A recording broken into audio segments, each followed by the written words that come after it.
नमस्कार। जैसा कि आपको मालूम है कि हम अलाउद्दीन खिलजी का अध्ययन कर रहे हैं और अलाउद्दीन खिलजी है वो बहुत ही महत्वपूर्ण अध्याय है हमारे कोर्स का। और इसके ऊपर काफ़ी सारे प्रश्न हैं इस अध्याय में से बनते हैं। और इस क्रम के अंदर आज हम अलाउद्दीन खिलजी के जो विद्रोह के कारण हैं और उसके जो उपचार हैं, यानी कि उसके निवारण के लिए उसने जो प्रयास किए थे, उसका अध्ययन करेंगे हम लोग। आप निरंतर ई क्लासेस से जुड़े रहिए, हमारे वीडियो हैं वो नियमित रूप से देखते रहिए और आप इस चैनल को सब्सक्राइब कर लीजिए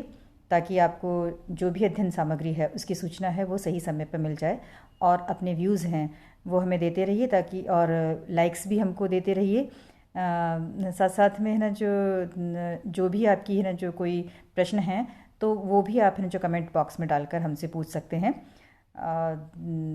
हम लोग पूरा प्रयास करेंगे कि आपका अध्ययन है वो बाधित नहीं हो और अध्ययन सामग्री है वो आप तक है ना जो समय पर है ना जो हम पहुंचाते रहें। चलिए हम आज का अध्ययन है जो शुरू करते हैं अलाउद्दीन खिलजी के विद्रोह के कारण। यहाँ हम देखते हैं कि अलाउद्दीन खिलजी के समय के जो सबसे पहले तो हमें जो उसके आरंभिक है ना जो वर्षों के अंदर जो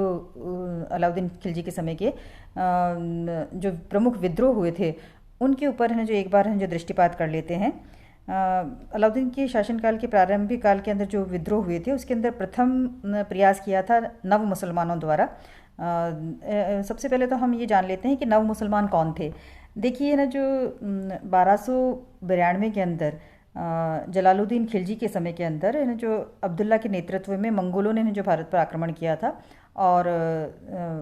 जलालुद्दीन खिलजी और मंगोलों के बीच जो अब्दुल्ला था उसके बीच में ना जो काफ़ी ना जो घमासान है ना जो युद्ध हुआ था और उसके अंदर मंगोल परास्त हो गए थे, जिसके अंदर है जो हज़ारों है जो मंगोलों को जो बंदी बना लिया गया था। लेकिन जल्दी ही इन दोनों के बीच में ना जो संधि हो गई मंगोलों के बीच में और जलालुद्दीन खिलजी के बीच में, और है जो अब्दुल्ला था वो वापस लौट गया। लेकिन चंगेज खां का जो एक पौत्र था उलुग,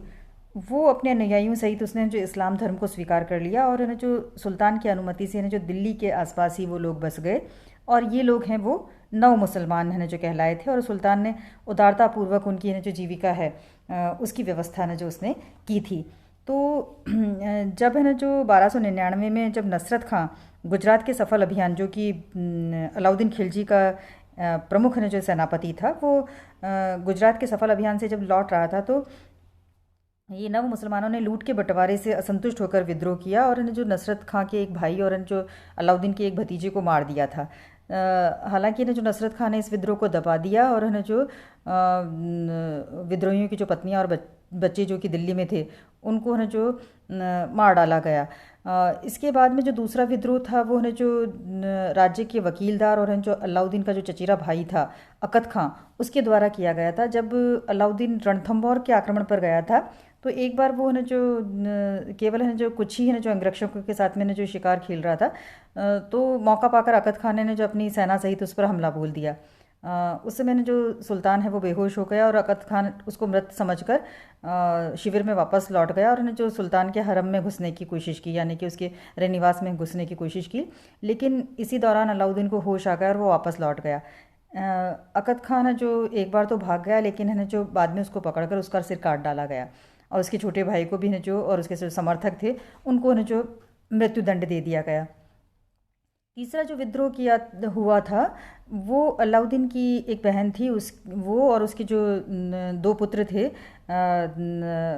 उमर खां और है जो मंगू खां, उन्होंने जो बदायूं और है जो अवध के अंदर विद्रोह कर दिया था। लेकिन उनको भी है जो पराजित कर दिया गया और सुल्तान के जो वफादार सरदार थे उन्होंने जो उनको गिरफ्तार कर लिया। उसी समय के अंदर जब है जो रणथंभौर के किले के अंदर जब वो अलाउद्दीन खिलजी व्यस्त था तो दिल्ली के अंदर जो हाजी मौला ने भी है जो विद्रोह कर दिया। उसने जो दिल्ली के कोतवाल को मार दिया और जो सीरी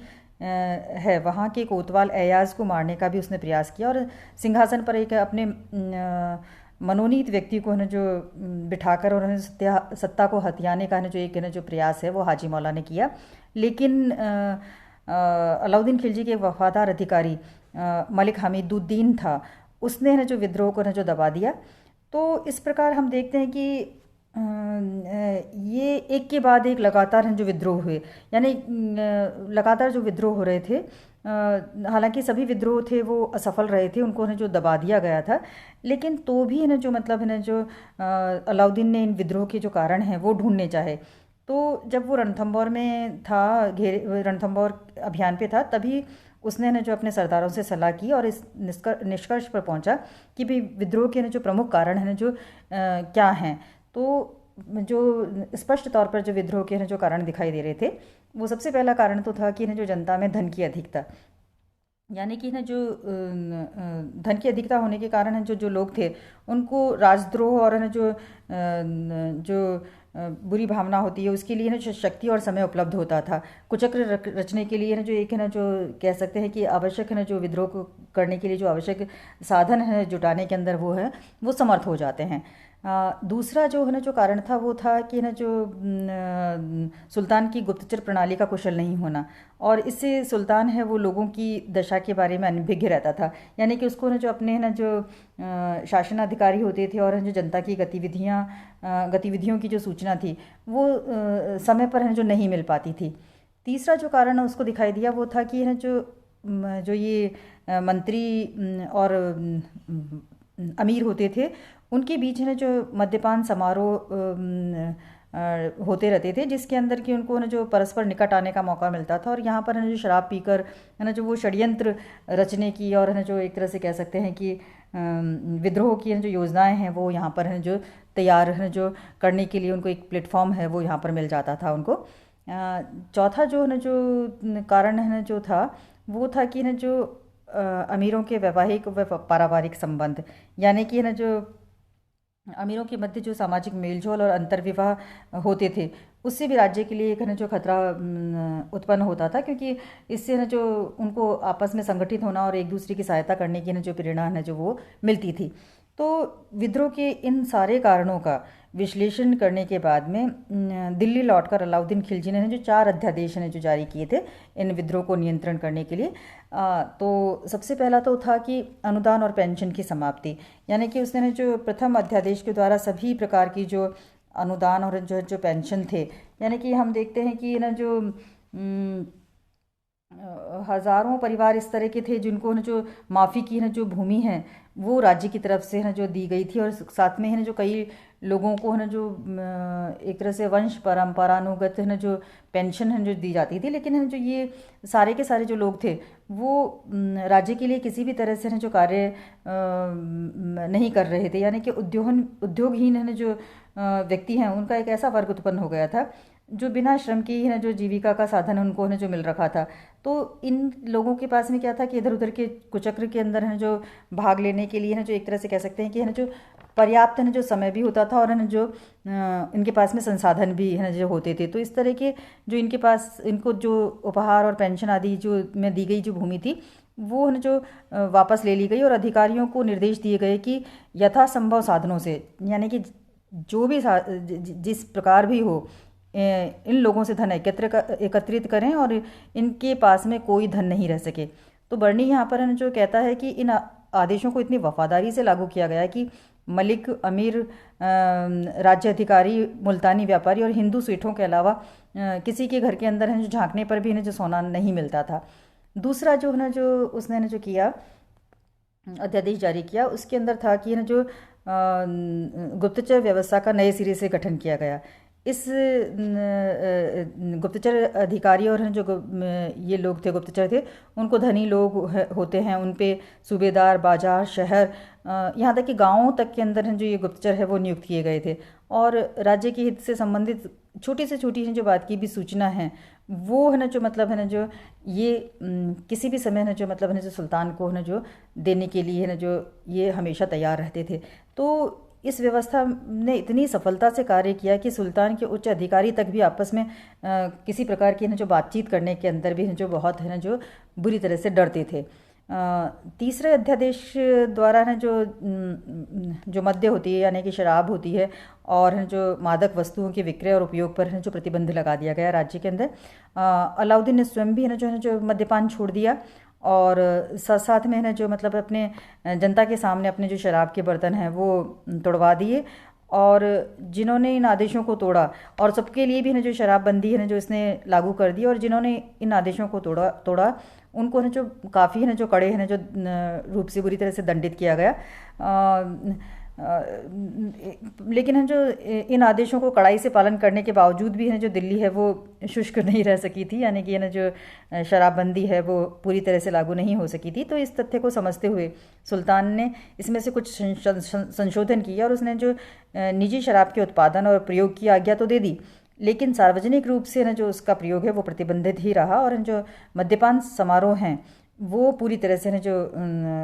रोक दिए गए। और सुल्तान के उद्देश्य के लिए इतना ही काफ़ी था, क्योंकि है ना जो अब है ना जो उनको है ना जो एक साथ इकट्ठा होकर है ना जो अपने घर के अंदर तो अकेले है ना जो ये बैठ के इसका सेवन कर सकते थे, लेकिन साथ में मिलकर कुचक्र है वो रचने का जो है जो एक उनको जो मंच मिलता था वो उससे समाप्त कर दिया। चौथा था कि है ना जो अब है ना जो चौथे अध्यादेश के अनुसार है ना जो सरदारों और जो ये मंत्री होते थे उनके सामाजिक मेल मिलाप और है ना जो वैवाहिक गठबंधन हैं वो अब सुल्तान की आज्ञा के बिना नहीं हो सकते थे। यानी कि ना जो अब सुल्तान की पूर्व स्वीकृति के बिना अमीर लोग अपनी है जो बहन बेटियों और है जो पुत्र पुत्रियों के विवाह है वो संबंध है वो तय नहीं कर सकते थे। उसको इनको समारोह करने से पहले है ना जो सुल्तान की अनुमति है जो लेना आवश्यक हो गया था। इससे क्या हुआ कि अमीरों के सामाजिक समारोह और दावतें भी बंद हो गई, और साथ साथ में है जो उनके बीच के अंदर है जो एक तरह से ग्रुपबाजी होती थी, जो वो गुट बनाते थे, तो गुटबंदी है उसके ऊपर भी नियंत्रण हो गया। तो इस तरह से हम देखते हैं कि इन अध्यादेशों ने है जो इन अध्यादेशों के परिणाम स्वरूप सुल्तान के उद्देश्यों की काफ़ी हद तक है ना जो पूर्ति हो गई थी। और जो सरदार थे वो इतने भयभीत हो गए थे कि उसके राज्यकाल के अंदर आखिर तक फिर बाद में है ना जो कोई भी है ना जो मतलब है ना जो विद्रोह है वो नहीं हुआ था। धन्यवाद।